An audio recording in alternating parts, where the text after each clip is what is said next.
ये स्टूडेंट्स हम क्या कर रहे थे, मेटल और नॉन मेटल कर रहे थे, जिसमें हम मेटल्स की प्रॉपर्टी के बारे में डिस्कस कर रहे थे, जिसमें मेटल्स की रिएक्टिविटी विद एयर हमने देखा कि एयर की प्रेजेंस में अगर मेटल को जलाते हैं तो क्या होता है, और फिर हमने किया वाटर के साथ रिएक्शन कैसे करती है। और नेक्स्ट वन अभी हम करेंगे कि एसिड्स के साथ कैसे करती है। तो पहले हम पहले वाली को देख लेते हैं। हमने किया था when metals burn in air, जब मेटल एयर की प्रेजेंस में बर्न होती है तो मेटल और ऑक्सीजन मिलकर के क्या बना देते हैं, मेटल ऑक्साइड बना देते हैं। ओके, नेक्स्ट हमने किया था मेटल्स रिएक्ट विद वाटर, की वाटर के साथ रिएक्ट करके मेटल ऑक्साइड और हाइड्रोजन गैस बना देते हैं। नेक्स्ट है मेटल रिएक्ट विद एसिड। अब क्या रोल है कि जब मेटल कोई एसिड से रिएक्शन करती है तो क्या बनता है, साल्ट प्लस वाटर बनता है। इसको हम कर चुके हैं पहले, एसिड बेस वाले चैप्टर में भी हमने किया था कि acid react with metal give salt plus water. Okay, ये चीज होती है। अब देखिए इसका एक एग्जांपल है हमारे पास, मैग्नीशियम है। मैग्नीशियम को, ये कौन सा है हमारे पास acid, HNO3 nitric acid. Nitric acid के साथ रिएक्शन करवाते हैं जब हम, तो हमें क्या मिलता है, मैग्नीशियम नाइट्रेट मिलता है और हाइड्रोजन गैस बाहर निकलती है। ओके, ऐसा ही केस हम मैग्नीशियम की किसके साथ ले सकते हैं, HCl के साथ लेंगे अगर, तो यहाँ पे क्या बनता है, मैग्नीशियम क्लोराइड बनता है और प्लस हाइड्रोजन गैस बाहर निकलती है। ओके, यहाँ पे आप बोलोगे टू कैसे, पहले ही लगा दिया। तो देखो यहाँ पे जब क्लोराइड मिला, क्लोरीन 2 है और हाइड्रोजन भी 2 है, तो यहाँ पे 2 लगा के ये बैलेंस हो जाएगी, इक्वेशन को बैलेंस कर दिया है। अब एक चीज थोड़ी माइंड में रखने वाली है हमारे पास, जो ये चीज है HNO3 है, HNO3 एक ऑक्सीडाइजिंग एजेंट है, जो क्या कर देता है, हाइड्रोजन को जब छोड़ता है वाटर के अंदर खुद रिड्यूस हो जाता है किसमें, पहले आप हम ये चीज बता देते हैं, लिख लेते हैं। ये क्या है, ऑक्सीडाइजिंग एजेंट, जो क्या करता है, रिड्यूस हो जाता है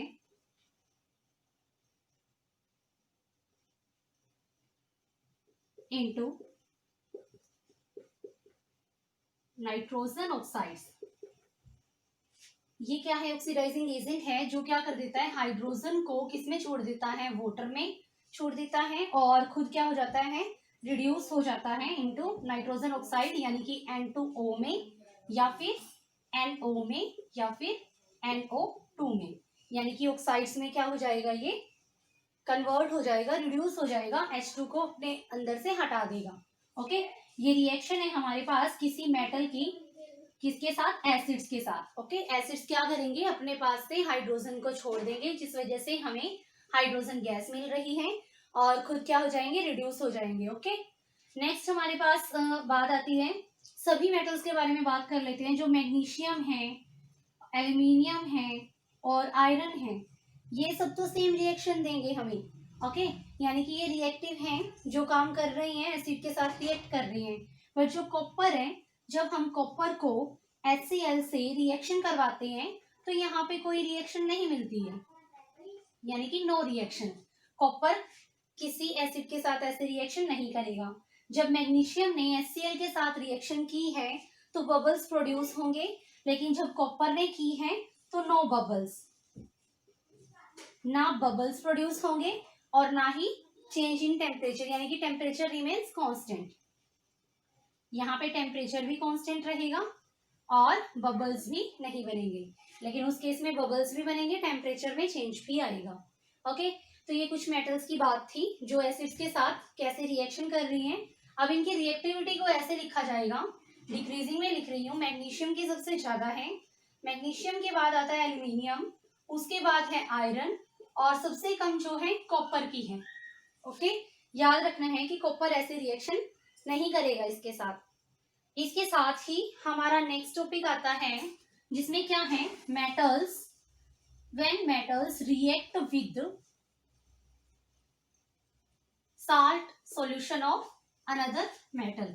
मान लीजिए एक मेटल है हमारे पास और एक किसी दूसरी मेटल का साल्ट सॉल्यूशन है, तब वो कैसे रिएक्शन करेगा उसके बारे में बात करेंगे। तो देखिए, when metals reacts with salt solution of other metal,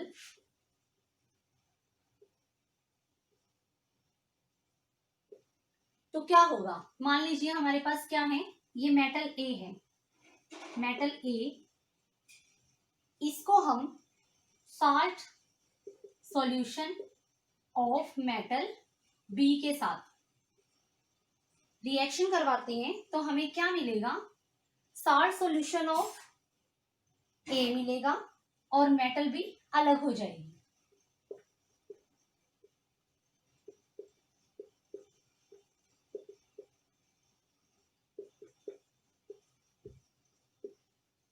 ऐसा क्यों है, क्योंकि रिएक्टिविटी बेस्ड है, जैसा हमने डिस्प्लेसमेंट रिएक्शन पढ़ी थी ना, क्या होता है डिस्प्लेसमेंट रिएक्शन में, डिस्प्लेसमेंट रिएक्शन में हमने पढ़ा था जो मोर रिएक्टिव हमारे पास मेटल होगी वो लेस रिएक्टिव को क्या कर देगी, डिस्प्लेस कर देगी उसके प्लेस से।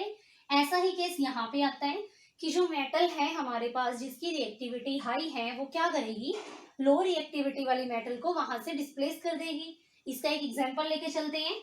आयरन लिया हमने, आयरन को हम रिएक्शन करवा रहे हैं मेटल साल्ट यानी कि कॉपर सल्फेट का ले लिया, मान लीजिए हमने साल्ट, ओके।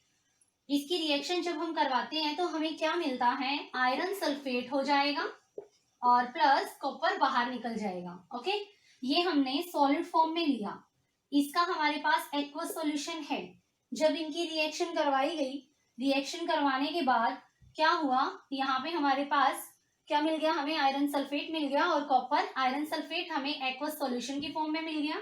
यानी ये आयरन इसके साथ ये सॉल्यूशन बना देगा और जो ये मेटल है लेस रिएक्टिव होने की वजह से अलग से निकल जाएगी, सॉलिड फॉर्म में मिलेगी, इसके सॉलिड प्रेसिपिटेट बन के नीचे बैठ जाएंगे सॉल्यूशन के अंदर, ओके।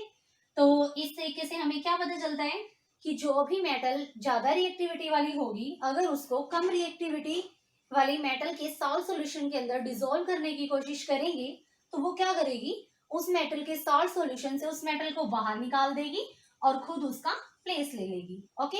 ये चीज ध्यान में रखनी है आप सबको, ओके। और एक चीज है हमारे पास, ये जो मैंने यहाँ नाम लिखा है एक्वा रिजिया, एक्वा रिजिया क्या है, एक्वा रिजिया है हमारे पास एक सॉल्यूशन होता है aqua regia, aqua regia is a solution of concentrated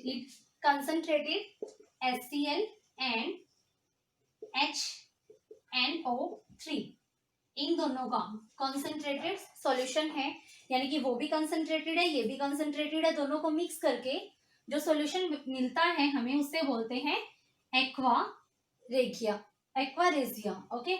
aqua regia. Next हमारे पास बात आती है फिर कि ये किस अमाउंट में कैसे डल रहे हैं, तो ये 3:1 की फॉर्म में होती हैं और इस सॉल्यूशन का काम क्या है, ये क्या करता है, ये गोल्ड एंड प्लाटिनम को क्या कर सकता है, अपने अंदर डिसॉल्व कर सकता है,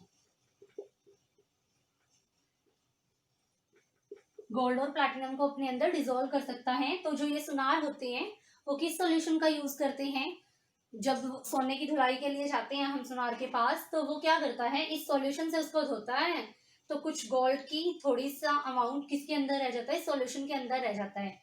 तो ये क्या कर रहा है, गोल्ड को और प्लैटिनम को भी डिसॉल्व कर पा रहा है, ओके। अभी नेक्स्ट हम बात करेंगे एक्टिविटी सीरीज की, ओके। वेट, ये स्टूडेंट्स नेक्स्ट हमारे पास आता है एक्टिविटी सीरीज। एक्टिविटी सीरीज में क्या है, सभी मेटल्स को क्या किया हुआ है, डिक्रीजिंग ऑर्डर में रखा है रिएक्टिविटी के अकॉर्डिंग कि कैसे उनकी रिएक्टिविटी डिक्रीज करती है।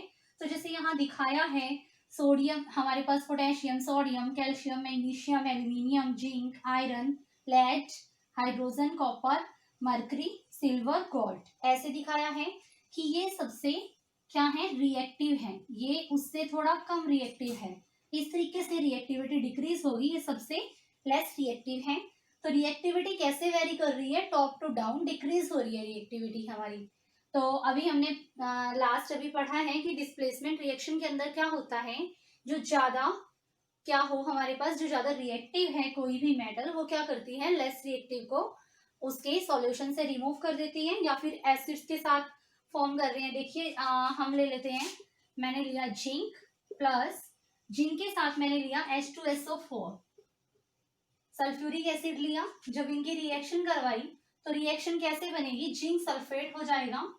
जिंक सल्फेट उसने हाइड्रोजन को इस यहां से रिमूव कर दिया है, हाइड्रोजन को निकाल दिया है बाहर, खुद इसका प्लेस ले लिया है। ओके, जिंक क्या करेगा, हाइड्रोजन को सल्फ्यूरिक एसिड के सॉल्यूशन से रिमूव कर देगा और खुद उसके साथ मिलकर के जिंक सल्फेट बना देगा। ओके, ये रिएक्शन कर लेता है, ये किसके साथ, सल्फ्यूरिक एसिड के साथ। तो यहाँ से क्या पता चलता है कि जो हाइड्रोजन है, हमने इसको एक लेवल मान के चले हैं, हाइड्रोजन से टॉप वाली जितनी भी मेटल्स हैं उन्हें हम बोलते हैं, इनकी क्या है, मोर रिएक्टिविटी है, यानी कि ये मोर रिएक्टिव है, और जो हाइड्रोजन के नीचे वाली है वो क्या है, लेस रिएक्टिव है। ओके, अब बात आती है इसके कंपैरिजन में, ये लगा लीजिए हमारे पास जो कॉपर है, हम कहते हैं कॉपर इन सब में लेस रिएक्टिव है, हमने अभी थोड़ी देर पहले ये चीज की थी।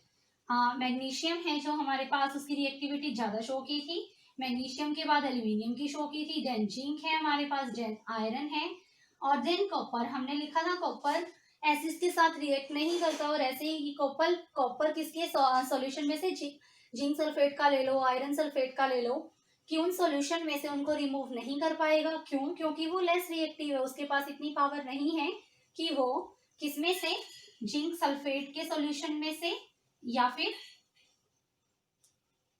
फिर हमारे पास आयरन सल्फेट के सॉल्यूशन में से इनको रिमूव नहीं कर पाएगा कॉपर, क्योंकि कॉपर क्या है, लेस रिएक्टिव है। ओके, ये चीज पढ़ी थी हमने। तो अभी देखिए, जो कॉपर से भी लेस रिएक्टिव है वो क्या है हमारे पास, आयरन है, सॉरी आयरन नहीं है, सिल्वर है, गोल्ड है। सिल्वर और गोल्ड क्या है हमारे पास, कॉपर से भी लेस रिएक्टिव है। तो अगर हम कॉपर की सिल्वर नाइट्रेट के साथ रिएक्शन करवाते हैं, सिल्वर नाइट्रेट के साथ जब रिएक्शन होगी तो ये क्या दे देगा, यहाँ पे कॉपर नाइट्रेट दे देगा, और प्लस यहाँ पे सिल्वर बाहर निकल जाएगा। यहाँ पे इसका 2 आ गया है तो यहाँ 2 लगा देंगे हम, ताकि ये बैलेंस हो जाए। और एजी देखिए, एजी को बैलेंस करने के लिए यहाँ पे 2 लगा देंगे। तो कॉपर ने अपने से लेस रिएक्टिव मेटल को उसके सॉल्यूशन के अंदर से, किसी सॉल्यूशन के अंदर से रिमूव कर दिया है, लेकिन कभी भी अपने से हाई रिएक्टिव मेटल्स को ये रिमूव नहीं कर पाएगा। तो इन सभी बातों को ध्यान में रख के हमने क्या बनाई है, ये एक सीरीज बनाई है, जिस सीरीज में इस तरीके से इनकी प्लेसमेंट की गई है। जो ऊपर रखी गई है मोर रिएक्टिव है, नीचे रखी गई है लेस रिएक्टिव है। और किसके कंपैरिजन में ये देख रहे हैं हम, इन कंपैरिजन ऑफ हाइड्रोजन। अब एक और चीज आती है हमारे पास, इनकी रिएक्टिविटी को मेजर करने का एक अदर फैक्टर है, वो है हमारे पास इलेक्ट्रोपॉजिटिव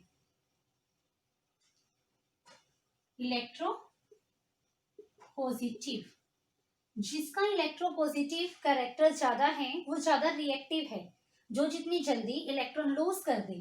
इलेक्ट्रोपॉजिटिव मतलब क्या है, जल्दी से पॉजिटिव बन जाए, क्या कर रही है ये, लॉस ऑफ इलेक्ट्रॉन। जो जितना जल्दी इलेक्ट्रॉन लूज करेगा उतनी ज्यादा उसको इलेक्ट्रोपॉजिटिव मानेंगे, और जितनी ज्यादा इलेक्ट्रोपॉजिटिव होगी मीन्स वो क्या होगी, मोर रिएक्टिव होगी। ओके, और जितनी कोई लेस होगी, लेस इलेक्ट्रोपॉजिटिव होगी, जैसे कॉपर है, कॉपर क्या करता है, जल्दी से इलेक्ट्रोपॉजिटिव नहीं होता, यानी कि इलेक्ट्रॉन को जल्दी से लॉस नहीं करता, दैट्स व्हाई इसकी रिएक्टिविटी कैसी रहती है, लेस रहती है हमारे पास। तो और एक और चीज आती है इसमें, आयनाइजेशन एंथैल्पी। उसका मतलब भी क्या है कि आयंस बना देना, यही कि इलेक्ट्रॉन लॉस कर देना, खुद पॉजिटिव हो जाना। ठीक है, ऐसा है। तो आयनाइजेशन एंथैल्पी क्या करती है, वो एनर्जी है जो इसको ये काम करने के लिए चाहिए। तो जो ज्यादा इलेक्ट्रोपॉजिटिव है उसको लेस आयनाइजेशन एंथैल्पी की जरूरत है, यानी कि दिस रिक्वायर्स लेस एनर्जी। लेकिन जो क्या है हमारे पास, लेस इलेक्ट्रोपॉजिटिव है, ये तो इलेक्ट्रोपॉजिटिव ज्यादा थी तो लेस एनर्जी की जरूरत पड़ी। लेकिन अगर हमारे पास इलेक्ट्रोपॉजिटिव कम है तो हमें बहुत ज्यादा एनर्जी देनी पड़ेगी उसको आयंस की फॉर्म में तोड़ने के लिए। ओके, तो ये कंसेप्ट था हमारे पास, इलेक्ट्रोपॉजिटिविटी क्या है और आयनाइजेशन एंथैल्पी क्या है, तो इसको भी ध्यान में रखेंगे। ओके।